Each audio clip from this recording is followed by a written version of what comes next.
Mi nombre es Clara Méndez y tengo 33 años.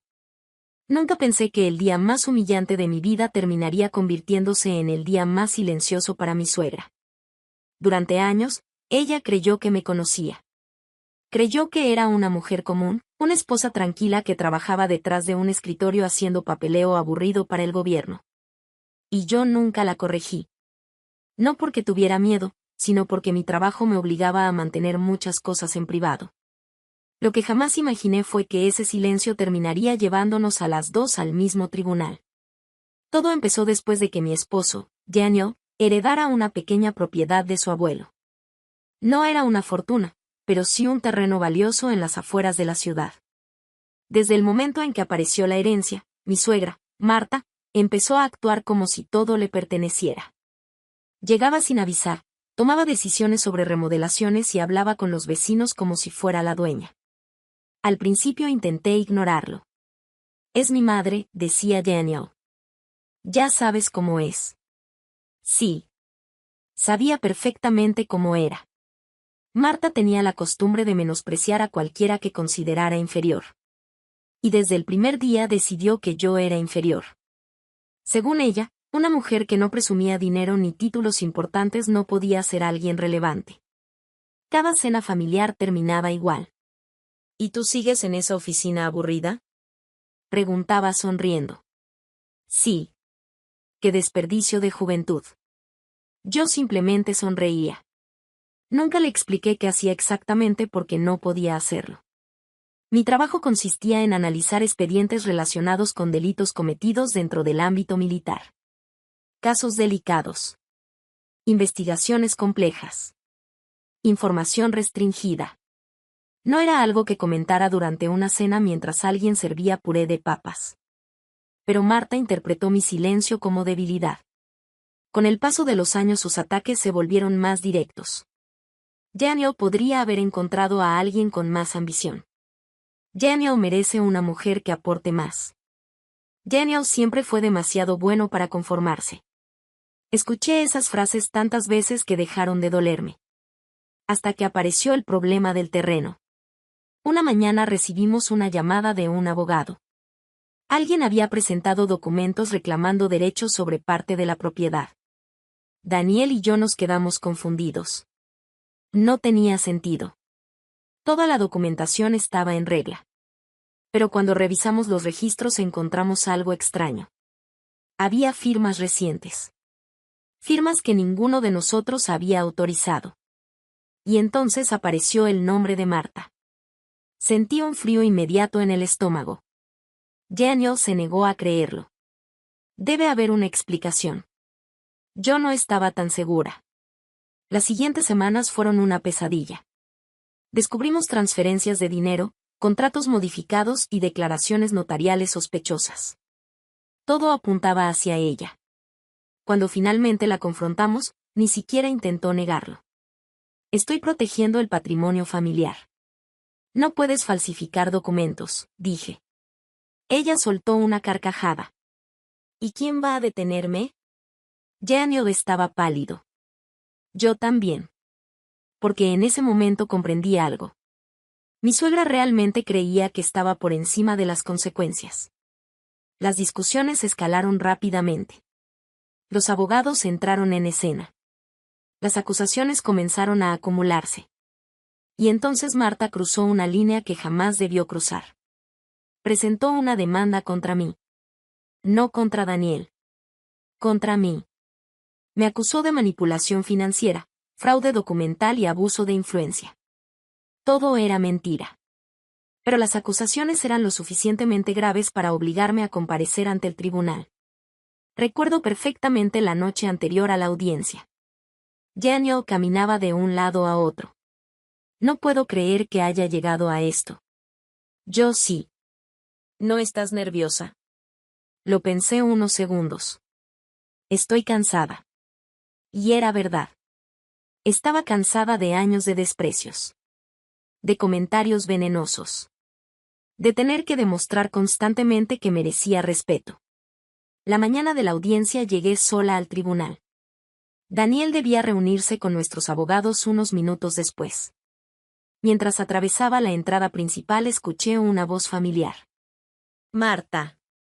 Estaba acompañada por dos de sus amigas. Y estaba sonriendo. Sonriendo como si ya hubiera ganado. Cuando me vio acercarme, levantó la barbilla. Mira quién llegó. No respondí. ¿Lista para perderlo todo? Seguí caminando. Estás acabada. Escuché claramente esas palabras detrás de mí. Estás acabada. Sus amigas soltaron pequeñas risas.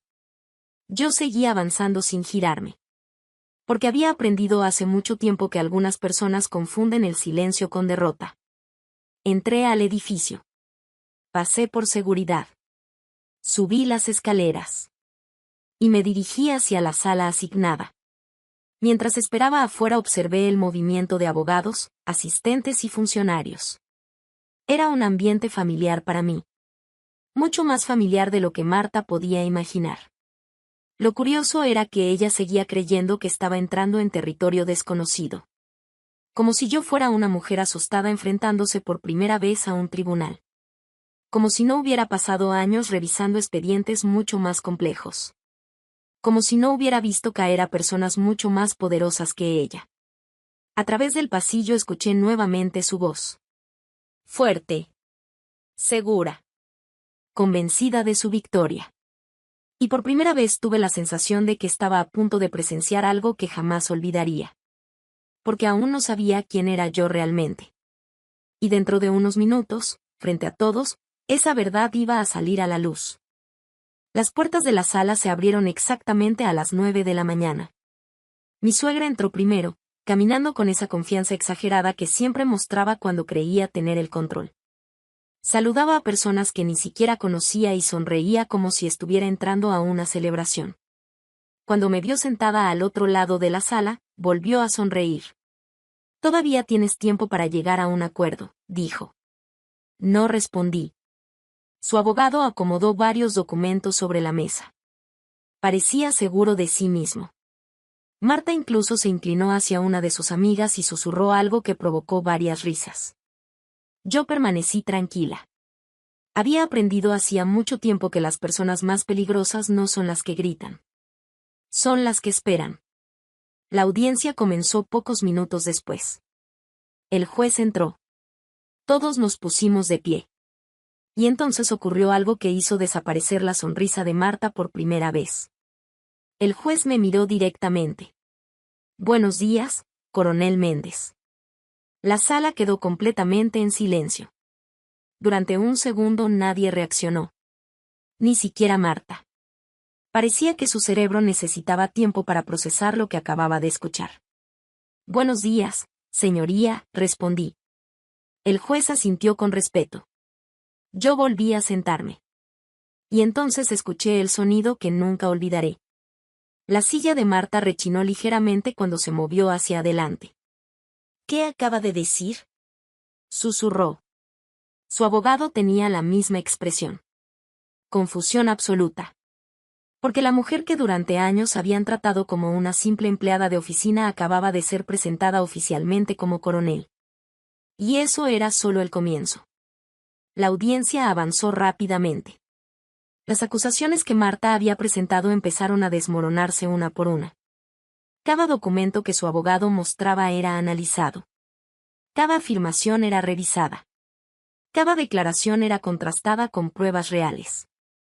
Lo que Marta no sabía era que mi experiencia profesional consistía precisamente en detectar inconsistencias, declaraciones falsas y documentos manipulados. Había pasado años haciéndolo.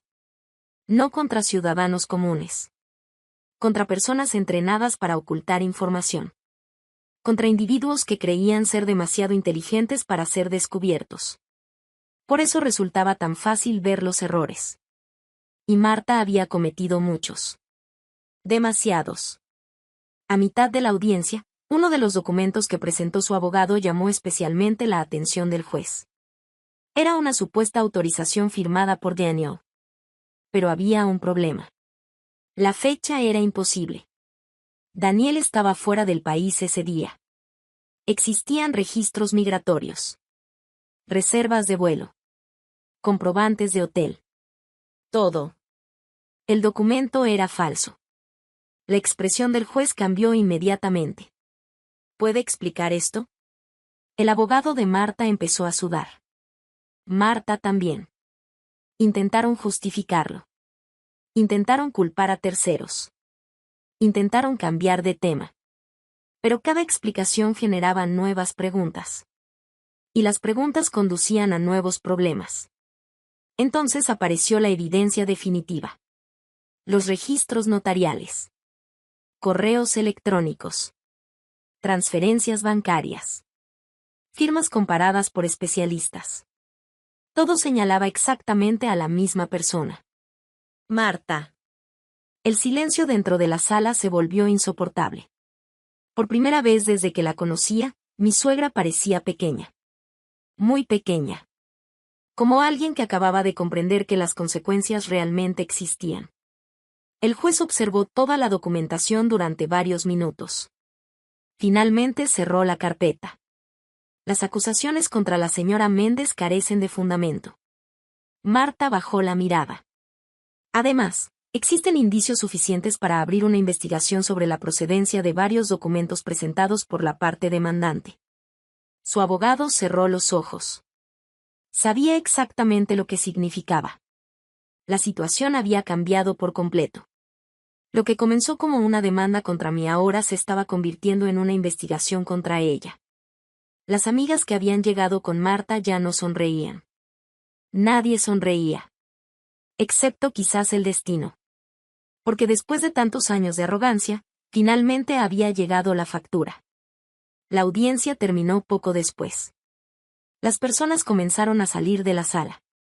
Yo recogí mis documentos. Estaba lista para irme cuando escuché una voz detrás de mí. Clara. Era Marta. Me giré lentamente. Sus ojos ya no tenían superioridad. Solo miedo. ¿Por qué nunca me dijiste quién eras? La observé durante varios segundos. Después respondí con sinceridad. Porque nunca preguntaste. Ella bajó la mirada. Y comprendí algo importante. No estaba avergonzada por haberme tratado mal. Estaba avergonzada porque había descubierto demasiado tarde que yo tenía poder. Y existe una gran diferencia entre ambas cosas. Salí del tribunal.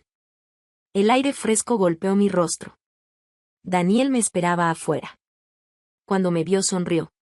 ¿Terminó? Sí. ¿Todo bien? Miré el edificio por última vez. Todo terminó exactamente como tenía que terminar. Daniel me abrazó. Y mientras caminábamos hacia el estacionamiento comprendí que la verdadera victoria no había sido ganar el caso. La verdadera victoria había sido mantenerme firme durante años sin convertirme en una persona como ella. Porque el respeto no se obtiene gritando. No se obtiene humillando. No se obtiene aparentando ser superior. Se obtiene actuando con integridad cuando nadie está mirando. Y ese día, frente al tribunal entero, la verdad finalmente habló por sí sola. Si te gustó esta historia y quieres escuchar más historias impactantes de traición, justicia y venganza, suscríbete a Venganza Sombría y acompáñanos en la próxima historia.